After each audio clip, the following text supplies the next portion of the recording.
It's been a while since we talked about biological immortality, or as we here like to call it, negligible senescence on the channel, so I figured why not bring up the topic again. And if you are one of the many new people who have joined us since, negligible senescence is when we can medically consistently reverse the effects of aging so we never die of old age. So while you still age, much like you would do maintenance on an old car, you can just replace all the things that are broken to remain young and healthy. Young, of course, being relative, because I think when you're 300 you're no longer technically young, even if you look the way that you're like in your mid-20s now. So negligible senescence is explicitly not just one single technological breakthrough that manages to freeze humans in one point in time. That sort of violates a lot of the laws of physics and also doesn't make any sense. 2 years ago,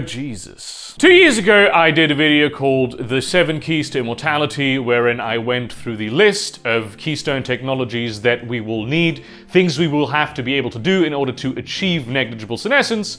Of course, depending on who you ask, there's a different number of things. 7 is just the most common one. They all refer to the same things, though. And I also explained how each of these would extend our lifespan by a certain extent. Because remember, people don't just die, they die because something essential breaks. But still, quite often I am confronted with people who just don't get just how gradual a process achieving immortality will be. I'm sorry, did I say will be? I meant already is. It's not a question of will we decide to pursue negligible senescence through scientific research. That's a decision that we made back when the first caveman helped the elderly person that lived in the cave to live longer, even though they couldn't take care of themselves anymore. Which, by the way, is a real thing that other early hominids that weren't Homo sapiens even did, because compassion is an inherently human quality. We've been working on extending the human lifespan basically since the beginning of medical science,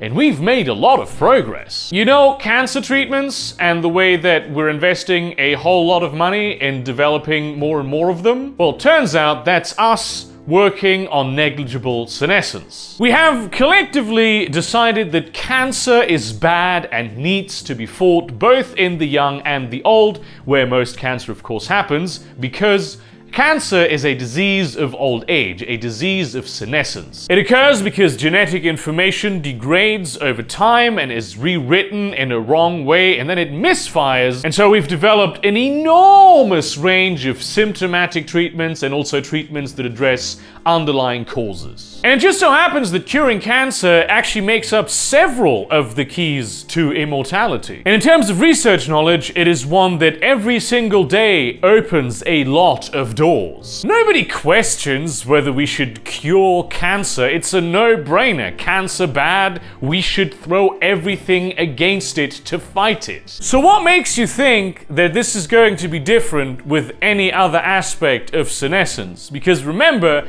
we will never address the problem of senescence as a whole. It's always going to be gradual steps. And I do think that the reason why people tend to think of biological immortality as like one major paradigm shift that happens because of some keystone technology, usually developed by an evil billionaire corporation, is the same as why people don't think that it is plausible that we will achieve negligible senescence, but at the same time think that it is plausible that we will break known physics by developing a faster-than-light drive. It's the way that science fiction deals with it, which, you know, just remember, science fiction isn't there to predict the future, it is there to explore certain ideas about it. And of course, it's also there to tell good stories. So think about this, right? Do you recommend that people consume foods that have antioxidants in them? Do you think people should eat healthy and get regular exercise? Have you ever objected to asbestos, radiation, or cigarette smoke being in areas where there's a lot of people? Congratulations, you have made a small contribution in fighting senescence on a cultural level. Antioxidants are very good at binding free radicals in your body that would otherwise maybe damage DNA. Eating healthy and exercising will allow you to be healthy for longer into your life and extend your lifespan as a whole. Not being exposed to carcinogenic agents will reduce everyone's risk of cancer. Thanks to medical science, but also, of course, thanks to a greater and more easy to access cultural knowledge that everyone has,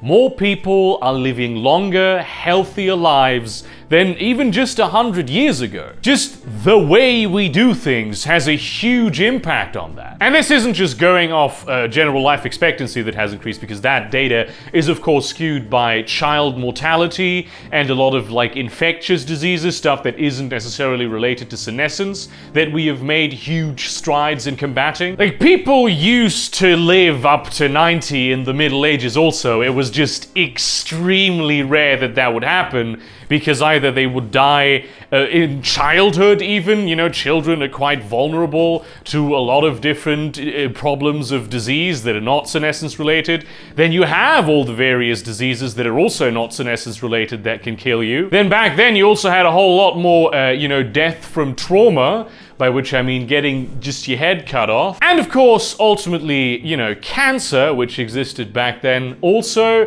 It's just that they didn't even know what the fuck it was. These days, even if you clean it up from all the non-senescence related causes of death, we have longer, healthier lives. We have already achieved an extension of the human lifespan. And that's really what it's all about. It's not about just waking up one morning and reading "Death is Dead" on the news. It is a constant, gradual, never-ending pushing back of the veil, gaining increased understanding and mastery over all of the mechanisms that make you dead. And especially with all the advances in microbiology and especially biochemistry that we are seeing, we are reaching the exact place that we need to be in order to get all of the important advancements. Look at it like this, right? We used to believe in miasma theory and acted accordingly. Like, even on a cultural level, people didn't really used to wash their hands consistently or with, clean water or cleaning agents, soap, that kind of stuff. They didn't used to, disinfect scrapes when they had them. We used to just die to simple infections because we got a paper cut. And the kind of pandemic that is happening right now would have depopulated entire nations. And these days, the average person does wash their hands and they wear a face mask and they disinfect their wounds. And that just brings down mortality to such an incredible extent. People still die of infections, they still die of viral and bacterial disease, but compared to even just 100 years ago, never mind 300 years ago, there's entire universes of difference. There's whole strains of disease that we have completely eradicated. Centuries from now, when we have achieved negligible senescence, people will still die of cancer, heart disease, and neurological breakdown, but it'll be treated rather more like someone dying of the flu today. It'll be considered a tragedy, not just a normal thing that happens to people. People also are still gonna die from accidents, probably. I mean, you may be immune to cancer, but you're not immune to,